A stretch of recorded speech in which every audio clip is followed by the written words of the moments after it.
વડાપ્રધાન નરેન્દ્રભાઈ મોદી આજથી ગુજરાતની મુલાકાતે છે। 3 દિવસીય ગુજરાત પ્રવાસની શરૂઆત થઈ ચૂકી છે। પ્રધાનમંત્રી મોદીના બંદોબસ્ત મુજબ એસપી રવિ તેજા વાસમ શેટ્ટીએ પણ નિવેદન આપ્યું છે। વડાપ્રધાનના ગાંધીનગર પ્રવાસને લઈને પણ લોખંડી બંદોબસ્ત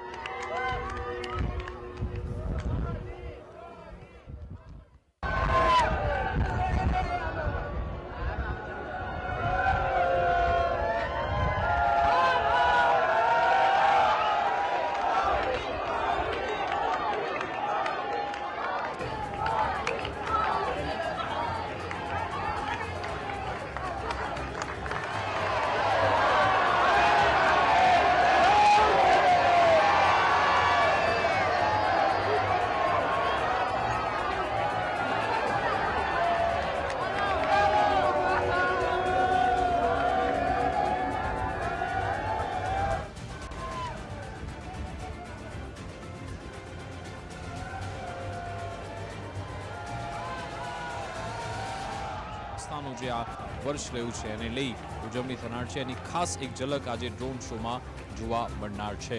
પ્રધાનમંત્રી નરેન્દ્ર મોદી કે જેમની ગુજરાત પ્રવાસની શરૂઆત થઈ ચૂકી છે। સૌપ્રથમ તેઓ હિરાસર એરપોર્ટ આવ્યા હતા, જ્યાંથી હેલિકોપ્ટરની મદદથી તેઓ સોમનાથ પહોંચ્યા। તેમને આવકારવા માટે કેબિનેટ મંત્રી કુંવરજી બાવળિયા પહોંચ્યા હતા। મેયર નેનાબેન પેટડીયાએ તેમનું સ્વાગત કર્યું હતું। ત્યારબાદ પ્રધાનમંત્રી મોદી સોમનાથ આવી પહોંચ્યા અને હવે તેમનો કાફલો ગંતવ્ય સ્થળે પહોંચી રહ્યો છે। જો કે પ્રધાનમંત્રી મોદી ગાડીની અંદર જ છે। આમ એકંદરે આપણે જોતા હોય કે જ્યારે પણ આ રીતનો રોડ શો થતો હોય છે, પ્રધાનમંત્રી મોદી બહાર આવીને લોકોનું અભિવાદન ઝીલતા હોય છે। જો કે અત્યારે તે ગાડીની અંદર જ ઉપસ્થિત છે। ત્યારબાદ હવે ગંતવ્ય સ્થળે પહોંચશે અને પછી આગળના જે કાર્યક્રમ છે એની શરૂઆત થવા જઈ રહી છે અને એક મેસેજ આપવામાં આવી રહ્યો છે કે સોમનાથ જે સ્વાભિમાન પર્વ એટલા માટે નામ આપવામાં આવ્યું કારણ કે આ કોઈ વિધ્વંસની કહાની નથી, આ સ્વાભિમાનની કહાની છે।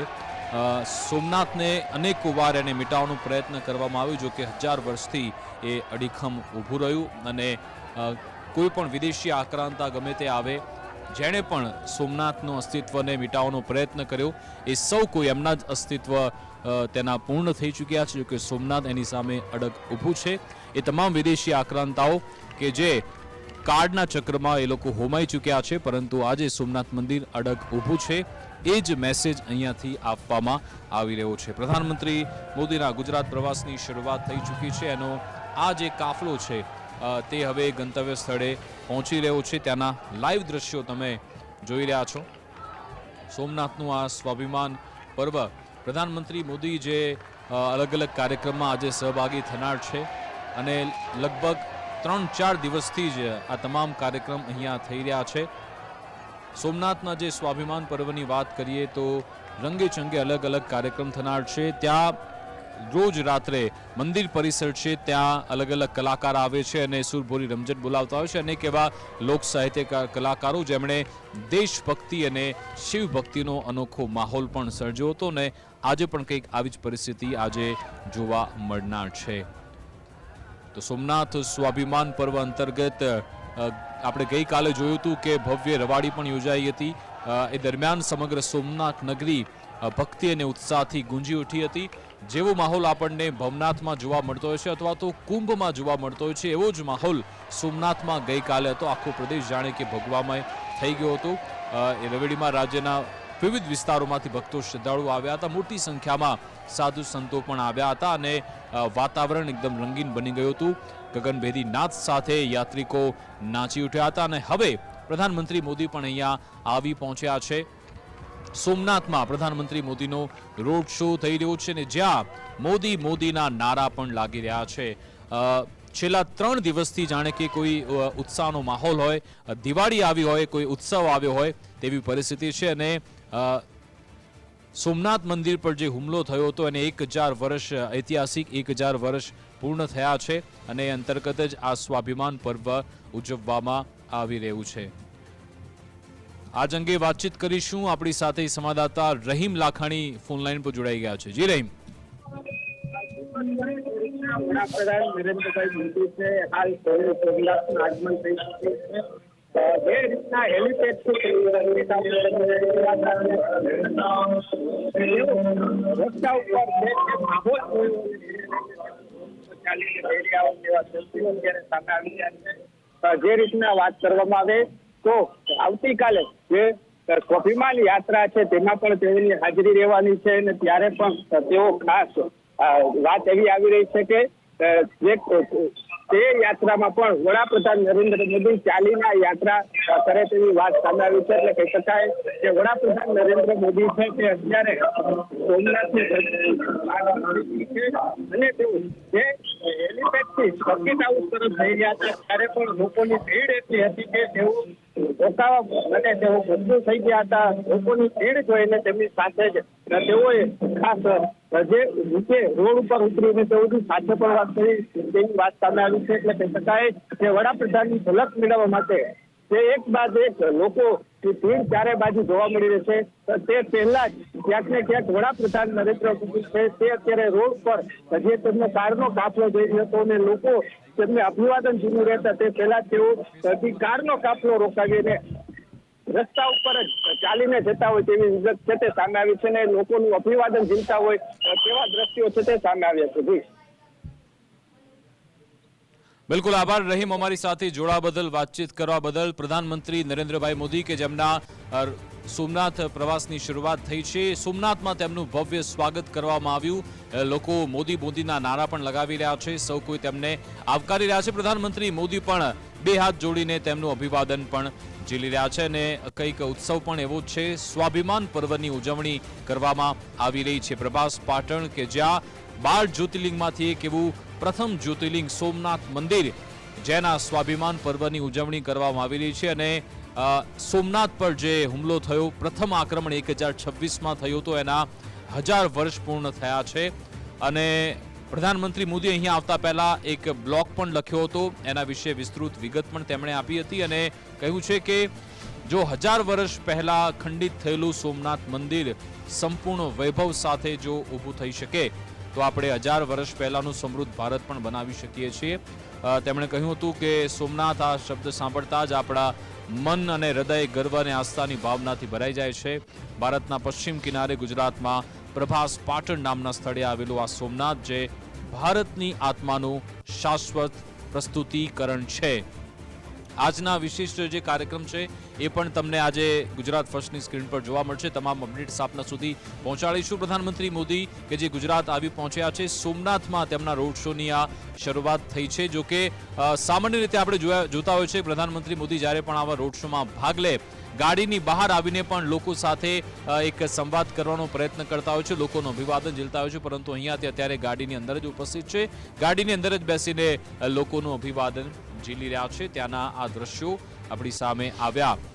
જ્યોતિર્લિંગ 12 જ્યોતિર્લિંગમાંનું એક આ સોમનાથ મંદિર કે જ્યાં સ્વાભિમાન પર્વની ઉજવણી થવા જઈ રહી છે અને જે આપણે વાત કરીએ છીએ પ્રધાનમંત્રી મોદીના જે બ્લોગની મેં વાત કરી એમણે એમાં લખ્યું હતું કે સોમનાથ શિવલિંગના દર્શનથી વ્યક્તિ પોતાના બધા જ પાપોમાંથી મુક્ત થઈ જાય છે, મનમાં જે પણ પુણ્ય કામના હોય તે પૂરી થાય છે અને મૃત્યુ પછી આત્મા સ્વર્ગને પ્રાપ્ત થાય છે।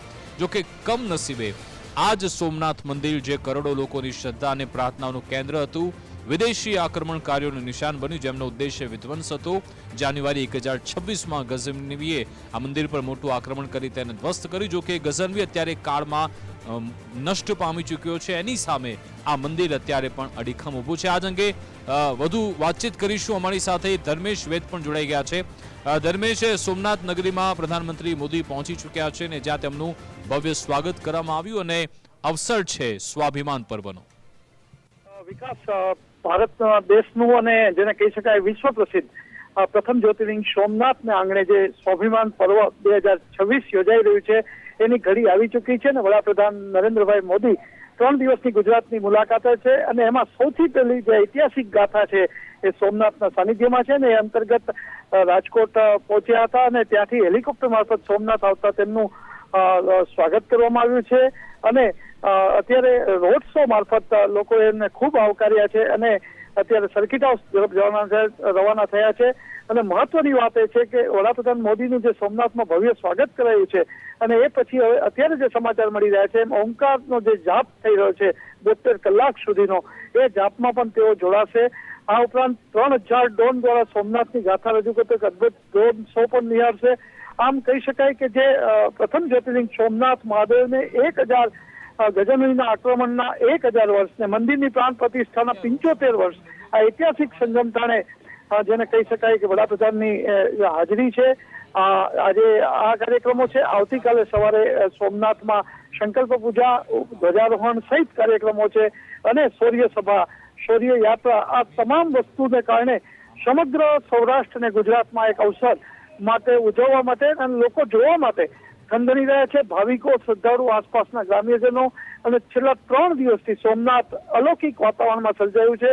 અલગ અલગ જેને કહી શકાય કે કલા, સંસ્કૃતિ, પરંપરાગત રાસ, લોક ડાયરા સહિતને કારણે આખું સોમનાથનું વાતાવરણ ભવ્ય બન્યું છે અને અત્યારે વડાપ્રધાન નરેન્દ્રભાઈ મોદીનું આ સોમનાથમાં આગમન થઈ ગયું છે. જી વિકાસ. બિલકુલ, આભાર ધર્મેશ, તમામ જાણકારી આપવા બદલ, અમારી સાથે જોડાવા બદલ. પ્રધાનમંત્રી મોદી કે જેમનું સોમનાથમાં સ્વાગત કરવામાં આવી રહ્યું છે અને આ સ્વાભિમાન પર્વની ઉજવણી માટે પ્રધાનમંત્રી મોદી આવી પહોંચ્યા છે. જ્યારે પણ સોમનાથ મંદિરનો ઉલ્લેખ થાય ત્યારે માત્ર એક જ વાત કહેવાય છે કે આ મંદિરને ઘણીવાર લૂંટવામાં આવ્યું અને ફરીથી આ મંદિરની ભવ્યતા અકબંધ જોવા મળી. જોકે મંદિરના હુમલા વિશે ઘણા બધા એવા તથ્યો પણ છે કે જે 1026માં જે ગઝનવીએ જે હુમલો કર્યો હતો, સોમનાથ મંદિરને લૂંટવાનો પ્રયત્ન કર્યો, 17 વાર મંદિરને તોડી પાડવામાં આવ્યું. જોકે દરેક વખતે તેનું પુનર્નિર્માણ થાય છે અને આજે પણ આ મંદિરની એટલા માટે વાત થઈ રહી છે કારણ કે આજ એટલે કે 1000 વર્ષ પહેલા 1026માં ગઝનવીએ સોમનાથ મંદિર લૂંટ્યું હતું, તેનો નાશ કર્યો હતો અને આજે ફરી એકવાર સોમનાથની એ ગાથા યાદ આવી રહી છે કે સોમનાથ કે જે ભારતના 12 જ્યોતિર્લિંગમાં પ્રથમ આવે છે. ઘણા બધા એવા પ્રાચીન ગ્રંથો છે જેમાં સોમનાથ મંદિરનો ઉલ્લેખ છે. સ્કંદ પુરાણ હોય કે પછી શ્રીમદ ભાગવત, શિવ પુરાણ, એ તમામ ગ્રંથોમાં સોમનાથ મંદિરનો ઉલ્લેખ કરવામાં આવ્યો છે અને શિવ પુરાણમાં તો એવું કહેવામાં આવ્યું છે અને સાથે સાથે નંદી પુરાણ જેમાં શિવે કહ્યું હતું કે હું દરેક જગ્યાએ હાજર છું, ખાસ કરી જ્યોતિર્લિંગના 12 સ્વરૂપો અને સ્થાનોમાં, અને સોમનાથ આ પવિત્ર સ્થળોમાંનું એક છે. તો દરિયા કિનારે આવેલું આ સોમનાથ મંદિર કે જે 4 તબક્કામાં ભગવાન સોમે સોનાથી, રવિએ ચાંદીથી, ભગવાન શ્રી કૃષ્ણે ચંદનથી, રાજા ભીમદેવે પથ્થરોથી બનાવ્યું હતું અને ઐતિહાસિક તથ્યો દર્શાવે છે કે 11 થી 18મી સુધી દરમિયાન ઘણા એવા હુમલાખોરો, વિદેશી આંકડાતાઓ જેને ઘણી વાર મંદિર પર હુમલો કર્યો. જો કે લોકોના પુનર્નિર્માણના ઉત્સાહ સાથે આ મંદિર દર વખતે ફરી એકવાર બનાવવામાં આવ્યું.